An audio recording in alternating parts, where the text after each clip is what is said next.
नमस्कृत्य नरं चैव नरोत्तमं देवीं सरस्वतीं व्यासं ततो जयमुदीरयेत्। ओम नमो भगवते वासुदेवाय, ओम नमः पितामहाय, ओम नमः प्रजापतिभ्यः, ओम नमः कृष्णद्वैपायनाय, ओम नमः सर्वविघ्नविनायकेभ्यः।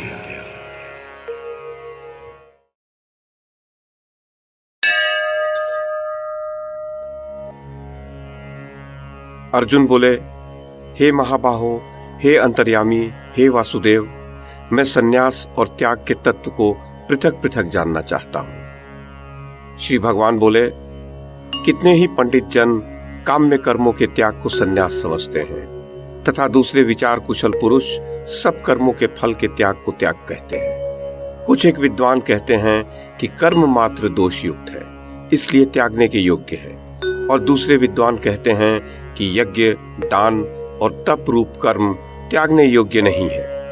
पुरुष श्रेष्ठ अर्जुन, सन्यास और त्याग, इन दोनों में से पहले त्याग के विषय में तू मेरा निश्चय सुन, क्योंकि त्याग सात्विक, राजस और तामस भेद से 3 प्रकार का कहा गया है। यज्ञ, दान और तप रूप कर्म त्याग करने के योग्य नहीं है, अपितु वह तो आवश्यक कर्तव्य है, क्योंकि बुद्धिमान पुरुषों के यज्ञ, दान और तप, ये तीनों ही कर्म अंतःकरण को पवित्र करने वाले हैं। इसलिए पार्थ, इन यज्ञ, दान और तप रूप कर्मों को तथा और भी संपूर्ण कर्तव्य कर्मों को आसक्ति और फलों का त्याग करके अवश्य करना चाहिए। ये मेरा निश्चय किया हुआ उत्तम मत है। निषिद्ध और काम्य कर्मों का तो स्वरूप से त्याग उचित नहीं है, इसलिए मोह के कारण उसका त्याग कर देना तामस त्याग कहा गया है। जो कुछ कर्म है वह सब दुख रूप ही है, ऐसा समझकर यदि कोई शारीरिक क्लेश के भय से कर्तव्य कर्मों का त्याग कर दे तो वह ऐसा राजस त्याग करके त्याग के फल को किसी प्रकार भी नहीं पाता। अर्जुन, शास्त्र विहित कर्म करना कर्तव्य है, इस भाव से जो आसक्ति और फल का त्याग करके किया जाता है वही सात्विक त्याग माना गया है। जो मनुष्य अकुशल कर्म से द्वेष नहीं करता और कुशल कर्म में आसक्त नहीं होता, वह शुद्ध सत्व गुण से युक्त पुरुष, संशय रहित, ज्ञानवान और सच्चा त्यागी है। क्योंकि शरीरधारी किसी भी मनुष्य के द्वारा संपूर्णता से सब कर्मों को त्याग देना शक्य नहीं है, इसलिए जो कर्म फल का त्यागी है वही त्यागी है, ये कहा जाता है। कर्म फल का त्याग न करने वाले मनुष्यों के कर्मों का तो अच्छा, बुरा और मिला हुआ ऐसे 3 प्रकार का फल मृत्यु के पश्चात अवश्य होता है, किंतु कर्म फल का त्याग कर देने वाले मनुष्यों के कर्मों का फल किसी काल में भी नहीं होता। महाबाहो, संपूर्ण कर्मों की सिद्धि के 5 हेतु कर्मों का अंत करने के लिए उपाय बतलाने वाले सांख्य शास्त्र में कहे गए हैं, उनको तू मुझसे भली भांति जान। कर्मों की सिद्धि में अधिष्ठान और कर्ता तथा भिन्न भिन्न प्रकार के करण एवं नाना प्रकार की अलग अलग चेष्टाएं, और वैसे ही 5वां हेतु दैव है। मनुष्य मन, वाणी और शरीर से शास्त्रानुकूल अथवा विपरीत जो कुछ भी कर्म करता है उसके ये 5 कारण हैं। परंतु ऐसा होने पर भी जो मनुष्य अशुद्ध बुद्धि होने के कारण कर्मों के होने में केवल शुद्ध रूप आत्मा को कर्ता समझता है, वह मलिन बुद्धि वाला अज्ञानी यथार्थ नहीं समझता। जिस पुरुष के अंतःकरण में मैं करता हूं जैसा भाव नहीं है तथा जिसकी बुद्धि सांसारिक पदार्थों में और कर्मों में लिपायमान नहीं होती, वह पुरुष इन सब लोगों को मारकर भी वास्तव में न तो मारता है और न पाप से बंधता है। ज्ञाता, ज्ञान और ज्ञेय, ये 3 प्रकार की कर्म प्रेरणा है, और कर्ता, करण और क्रिया, ये 3 प्रकार का कर्म संग्रह है। गुणों की संख्या करने वाले शास्त्र में ज्ञान और कर्म तथा कर्ता भी गुणों के भेद से 3-3 प्रकार के कहे गए हैं, उनको भी तू मुझसे भली भांति सुन। जिस ज्ञान से मनुष्य पृथक पृथक सब भूतों में एक अविनाशी परमात्म भाव को विभाग रहित समभाव से स्थित देखता है, उस ज्ञान को तू सात्विक जान, और जिस ज्ञान के द्वारा मनुष्य संपूर्ण भूतों में भिन्न भिन्न प्रकार के नाना भावों को अलग अलग जानता है, उस ज्ञान को तू राजस जान। और जो ज्ञान एक कार्य रूप शरीर में ही संपूर्ण के सदृश आसक्त है तथा जो बिना युक्ति वाला तात्विक अर्थ से रहित और तुच्छ है वह तामस कहा गया है। जो कर्म शास्त्र विधि से नियत किया हुआ और कर्तापन के अभिमान से रहित हो तथा फल न चाहने वाले पुरुष द्वारा बिना राग द्वेष के किया गया हो वह सात्विक कहा जाता है। और जो कर्म बहुत परिश्रम से युक्त होता है तथा भोगों को चाहने वाले पुरुष द्वारा या अहंकार युक्त पुरुष द्वारा किया जाता है वह कर्म राजस कहा गया है। जो कर्म परिणाम, हानि, हिंसा और सामर्थ्य का न विचार कर केवल अज्ञान से आरंभ किया जाता है वह तामस कहा जाता है। जो कर्ता आसक्ति से रहित, अहंकार के वचन न बोलने वाला, धैर्य और उत्साह से युक्त तथा कार्य के सिद्ध होने और न होने में हर्ष शोकादि विकारों से रहित है वह सात्विक कहा जाता है। जो कर्ता आसक्ति से युक्त, कर्मों के फल को चाहने वाला और लोभी है तथा दूसरों को कष्ट देने के स्वभाव वाला, अशुद्धाचारी और हर्ष शोक से लिपायमान है वह राजस कहा गया है। जो कर्ता अयुक्त, शिक्षा से रहित, घमंडी, धूर्त और दूसरों की जीविका का नाश करने वाला तथा शोक करने वाला, आलसी और दीर्घसूत्री है वह तामस कहा जाता है। धनंजय, अब तू बुद्धि का और धृति का भी गुणों के अनुसार 3 प्रकार का भेद मेरे द्वारा संपूर्णता से विभाग पूर्वक कहा जाने वाला सुन। पार्थ, जो बुद्धि प्रवृत्ति मार्ग और निवृत्ति मार्ग को, कर्तव्य और अकर्तव्य को, भय और अभय को तथा बंधन और मोक्ष को यथार्थ जानती है वो बुद्धि सात्विकी है। पार्थ, मनुष्य जिस बुद्धि के द्वारा धर्म और अधर्म को तथा कर्तव्य और अकर्तव्य को भी यथार्थ नहीं जानता वह बुद्धि राजसी है। अर्जुन, जो तमोगुण से घिरी हुई बुद्धि अधर्म को भी ये धर्म है मान लेती है तथा इसी प्रकार अन्य संपूर्ण पदार्थों को भी विपरीत मान लेती है वह बुद्धि तामसी है। पार्थ, जिस अव्यभिचारिणी धारण शक्ति से मनुष्य ध्यान योग के द्वारा मन, प्राण और इंद्रियों की क्रियाओं को धारण करता है वह धृति सात्विकी है। और पितापुत्र अर्जुन, फल की इच्छा वाला मनुष्य जिस धारण शक्ति के द्वारा अत्यंत आसक्ति से धर्म, अर्थ और कामों को धारण किए रहता है वो धारण शक्ति राजसी है। पार्थ, दुष्ट बुद्धि वाला मनुष्य जिस धारण शक्ति के द्वारा निद्रा, भय, चिंता और दुख को तथा उन्मत्तता को भी नहीं छोड़ता वह धारण शक्ति तामसी है। भरत श्रेष्ठ, अब 3 प्रकार के सुखों को भी तुम मुझसे सुन। जिस सुख में साधक मनुष्य भजन, ध्यान और सेवादि के अभ्यास में रमण करता है और जिससे दुखों के अंत को प्राप्त हो जाता है, जो ऐसा सुख है वह आरंभ में यद्यपि विष के तुल्य प्रतीत होता है परंतु परिणाम में अमृत के तुल्य होता है। इसलिए वह परमात्म विषयक बुद्धि के प्रमाद से उत्पन्न होने वाला सुख सात्विक कहा गया है। जो सुख विषय और इंद्रियों के संयोग से होता है वो पहले भोग काल में अमृत के तुल्य प्रतीत होने पर भी परिणाम में विष के तुल्य है, इसलिए वह सुख राजस कहा गया है। जो भोग काल में तथा परिणाम में भी आत्मा को मोहित करने वाला है वह निद्रा, आलस्य और प्रमाद से उत्पन्न हुआ सुख तामस कहा गया है। पृथ्वी में या आकाश में अथवा देवताओं में तथा इनके सिवा और कहीं भी ऐसा कोई भी सत्व नहीं है जो प्रकृति से उत्पन्न इन तीनों गुणों से रहित हो। परंतप ब्राह्मण, क्षत्रिय और वैश्यों के तथा शूद्रों के कर्म स्वभाव से उत्पन्न गुणों द्वारा विभक्त किए गए हैं। अंतःकरण का निग्रह करना, इंद्रियों का दमन करना, धर्म पालन के लिए कष्ट सहना, बाहर भीतर से शुद्ध रहना, दूसरों के अपराधों को क्षमा करना, मन, इंद्रिय और शरीर को सरल रखना, वेद, शास्त्र, ईश्वर और परलोक आदि में श्रद्धा रखना, वेद शास्त्रों का अध्ययन अध्यापन करना और परमात्मा के तत्व का अनुभव करना, ये सब के सब ही ब्राह्मण के स्वाभाविक कर्म हैं। शूरवीरता, तेज, धैर्य, चतुरता और युद्ध से न भागना, दान देना और स्वामी भाव, ये सब के सभी क्षत्रिय के स्वाभाविक कर्म हैं। खेती, गोपालन और क्रय विक्रय रूप सत्य व्यवहार ये वैश्य के स्वाभाविक कर्म है तथा सब वर्णों की सेवा करना शूद्रों का स्वाभाविक कर्म है।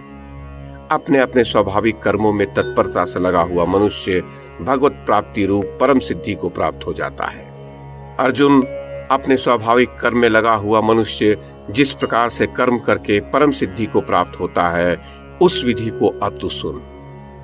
जिस परमेश्वर से संपूर्ण प्राणियों की उत्पत्ति हुई है और जिससे ये समस्त जगत व्याप्त है, उस परमेश्वर की अपने स्वाभाविक कर्मों द्वारा पूजा करके मनुष्य परम सिद्धि को प्राप्त हो जाता है। अच्छी प्रकार आचरण किए हुए दूसरे के धर्म से गुण रहित भी अपना धर्म श्रेष्ठ होता है, क्योंकि स्वभाव से नियत किए हुए स्वधर्म रूप कर्म को करता हुआ मनुष्य पाप को नहीं प्राप्त होता। अतएव कुंती पुत्र, दोष युक्त होने पर भी सहज कर्म को नहीं त्यागना चाहिए, क्योंकि धुएं से अग्नि की भांति सभी कर्म किसी न किसी दोष से ढके हुए होते हैं। सर्वत्र आसक्ति रहित बुद्धि वाला, स्पृहा रहित और जीते हुए अंतःकरण वाला पुरुष सांख्य योग के द्वारा भी परम नैष्कर्म में सिद्धि को प्राप्त होता है। कुंती पुत्र, अंतःकरण की शुद्धि रूप सिद्धि को प्राप्त हुआ मनुष्य जिस प्रकार से सच्चिदानंद घन ब्रह्म को प्राप्त होता है, जो ज्ञान योग की परानिष्ठा है, उसको तुम मुझसे संक्षेप में ही जान।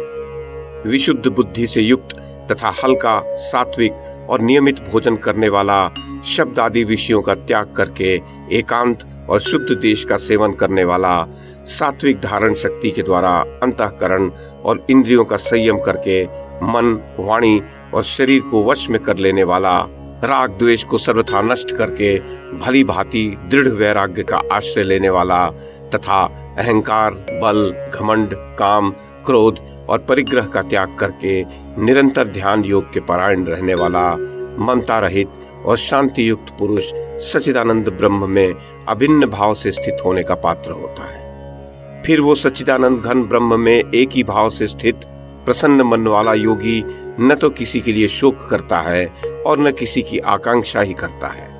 ऐसा समस्त प्राणियों में समभाव वाला योगी मेरी पराभक्ति को प्राप्त हो जाता है।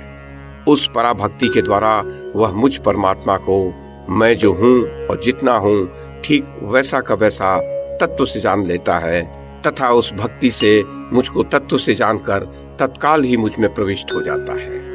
मेरे परायण हुआ कर्मयोगी तो संपूर्ण कर्मों को सदा करता हुआ भी मेरे कृपा से सनातन अविनाशी परम पद को प्राप्त हो जाता है। सब कर्मों को मन से मुझ में अर्पण करके तथा समत्व बुद्धि रूप योग का अवलंबन करके मेरे परायण और निरंतर मुझ में चित्त वाला हो। उपर्युक्त प्रकार से मुझ में चित्त वाला होकर तू मेरी कृपा से समस्त संकटों को अनायास ही पार कर जाएगा, और यदि अहंकार के कारण मेरे वचनों को न सुनेगा तो नष्ट हो जाएगा। जो तू अहंकार का आश्रय लेकर ये मान रहा है कि मैं युद्ध नहीं करूंगा, तेरा यह निश्चय मिथ्या है, क्योंकि तेरा स्वभाव तुझे बलात् युद्ध में लगा देगा।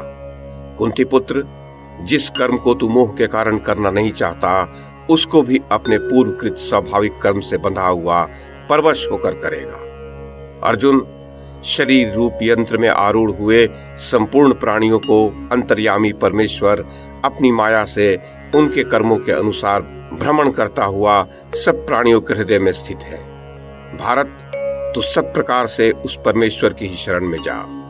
उस परमात्मा की कृपा से ही तू परम शांति को तथा सनातन परम धाम को प्राप्त होगा। इस प्रकार ये गोपनीय से भी अति गोपनीय ज्ञान मैंने तुझसे कह दिया।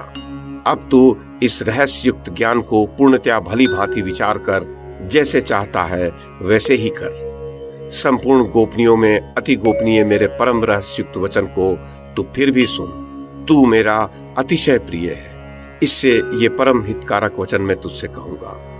अर्जुन, तू मुझ में मन वाला हो, मेरा भक्त बन, मेरा पूजन करने वाला हो और मुझको प्रणाम कर। ऐसा करने से तू मुझे ही प्राप्त होगा। ये मैं तुझसे सत्य प्रतिज्ञा करता हूँ, क्योंकि तू मेरा अत्यंत प्रिय है। संपूर्ण कर्तव्य कर्मों को मुझ में त्याग कर तू केवल एक मुझ सर्वशक्तिमान सर्वाधार परमेश्वर की ही शरण में आ जा। मैं तुझे संपूर्ण पापों से मुक्त कर दूंगा। तू शोक मत कर। तुझे ये गीता रूप रहस्यमय उपदेश किसी भी काल में न तो तप रहित मनुष्य से कहना चाहिए, न भक्ति रहित से, और न बिना सुनने की इच्छा वालों से ही कहना चाहिए, तथा जो मुझ में दोष दृष्टि रखता है उससे भी कभी नहीं कहना चाहिए। जो पुरुष मुझसे परम प्रेम करके इस परम रहस्य युक्त गीता शास्त्र को मेरे भक्तों से कहेगा, वह मुझको ही प्राप्त होगा, इसमें कोई संदेह नहीं है। मेरा उससे बढ़कर प्रिय कार्य करने वाला मनुष्यों में कोई भी नहीं है, तथा मेरा पृथ्वी भर में उससे बढ़कर प्रिय दूसरा कोई भविष्य में होगा भी नहीं। तथा जो पुरुष इस धर्म में हम दोनों के संवाद रूप गीता शास्त्र को पढ़ेगा, उसके द्वारा मैं ज्ञान यज्ञ से पूजित होऊंगा, ऐसा मेरा मत है। जो पुरुष श्रद्धा युक्त और दोष दृष्टि से रहित होकर इस गीता शास्त्र का श्रवण भी करेगा, वह भी पापों से मुक्त होकर उत्तम कर्म करने वालों के श्रेष्ठ लोकों को प्राप्त होगा। पार्थ, क्या मेरे द्वारा कहे हुए इस उपदेश को तूने एकाग्र चित्त से श्रवण किया? और धनंजय, क्या तेरा अज्ञान जनित मोह नष्ट हुआ? अर्जुन बोले, अच्युत, आपकी कृपा से मेरा मोह नष्ट हो गया और मैंने स्मृति प्राप्त कर ली है। अब मैं संशय रहित होकर स्थित हूं, अतः आपकी आज्ञा का पालन करूंगा। संजय बोले, महाराज धृतराष्ट्र, इस प्रकार मैंने श्री वासुदेव के और महात्मा अर्जुन के इस अद्भुत रहस्युक्त रोमांचकारक संवाद को सुना। श्री व्यास जी की कृपा से दिव्य दृष्टि पाकर मैंने इस परम गोपनीय योग को अर्जुन के प्रति कहते हुए स्वयं योगेश्वर भगवान श्री कृष्ण से प्रत्यक्ष सुना।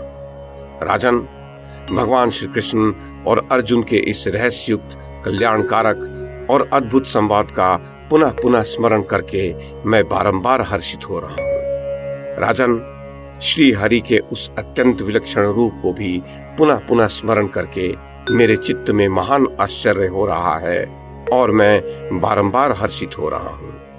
राजन महाराज, जहाँ योगेश्वर श्री कृष्ण भगवान हैं और जहाँ गांडीव धनुषधारी अर्जुन हैं, वहीं पर श्री विजय, विभूति और अचल नीति है, ऐसा मेरा मत है।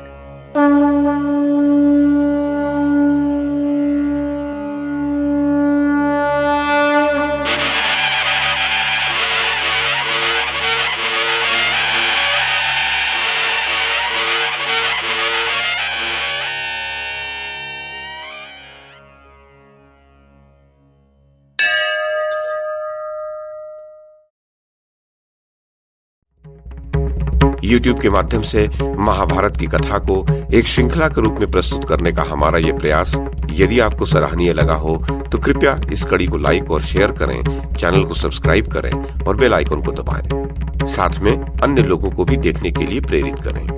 धन्यवाद और नमस्कार।